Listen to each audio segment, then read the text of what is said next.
And finally, the 49th Imam of the Ismailis is Shah Karim al-Husseini Aga Khan IV. For this reason, many people today call the Ismailis Aga Khanis, but that would be an incorrect term since the title Aga Khan is a purely political title. It's not a religious title per se.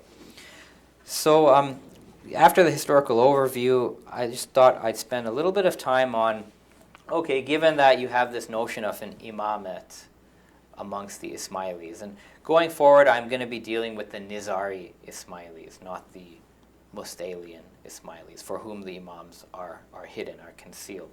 So what are the functions of the imam? And essentially, the Shi'i belief is that all of the functions of the Prophet Muhammad, which I've sort of listed here, continue in the person of the imam, except the function of revelation. So Muhammad is the last prophet, revelation ends, but the imam continues to be the authority. The imam continues to be the spiritual guide. And most importantly, the imam continues to be the intercessor. So for example, it's very common for Shi'i Muslims all over, for those that where the imam is hidden, they go to different shrines and they ask for the blessings of their imams. This happens in Iran. In fact, the shrine of the 12er imam, Imam al-Ridha, who is like the 8th imam of the 12ers, is actually gets more visitations than Mecca and Medina for Hajj. In the Ismaili tradition, it's very common for Ismaili murids to seek the blessings of the imams as well, such as the greeting that you find amongst many Shias today, Ya Ali Madad, which literally means, O Ali, help. And what that is that's an invocation of the role of the imam as an intermediary between God and the believers.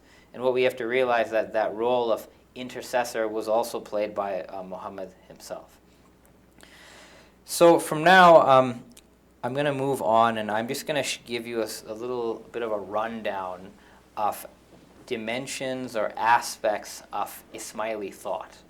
So as you know, every branch of Muslims has a certain worldview. And those worldviews have been articulated by different thinkers, theologians, philosophers. So I'm just going to give you a few snippets of aspects of the worldview that historically the Ismailis had been discussing in their texts. So one aspect is the idea of esotericism. What that means is that the Quran, the cosmos, ritual, law, has deeper layers of meaning than the literal. So the literal meaning, the surface meaning is called zahir, but the deeper meanings are called batin. And this quote from Imam Jafar Sadiq basically says that there's a zahir, an outer meaning, there's a batin, an inner meaning, and there's even a batin, an inner meaning beyond the inner meaning. So you get the idea of different ranks of knowledge. Another major theme, perhaps the foundational doctrine for all Muslims, but particularly the Ismailis, is that of Tawhid. In the Ismaili tradition, Tawhid is understood where the radical transcendence of God above all attributes, names, qualities, concepts is put forth.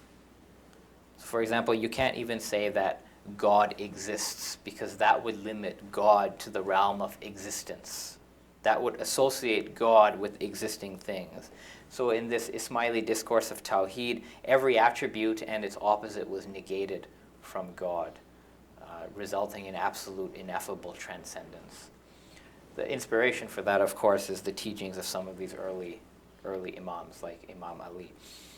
Another key feature is cosmology. The Ismailis, as well as the other Shi'i, believe that the first being, the first entity that God creates or originates in the process of creation, before material creation, is a spiritual light called the light of Muhammad or the light of Imamat. And it's interesting because later Ismaili thinkers would identify the primordial light that God creates with the universal intellect of Neoplatonic thought. So some forms of Ismaili philosophy have this hierarchical understanding of creation where God originates the universal intellect, which is the light of Muhammad or the light of the Imam. The universal intellect emanates the universal soul, and the universal soul creates the material creation, the world of nature. Once again, I'm just trying to give people a glimpse of what this worldview is about. So moving forward then, a couple of other things. The notion of spirituality. We find the idea in Ismaili thought that the human soul is an immaterial substance that is eternal. That the purpose of human life on earth is to perfect the human rational soul. And the perfection of the rational soul comes through knowledge. That, of course, leads to the notion of faith, intellect, and knowledge.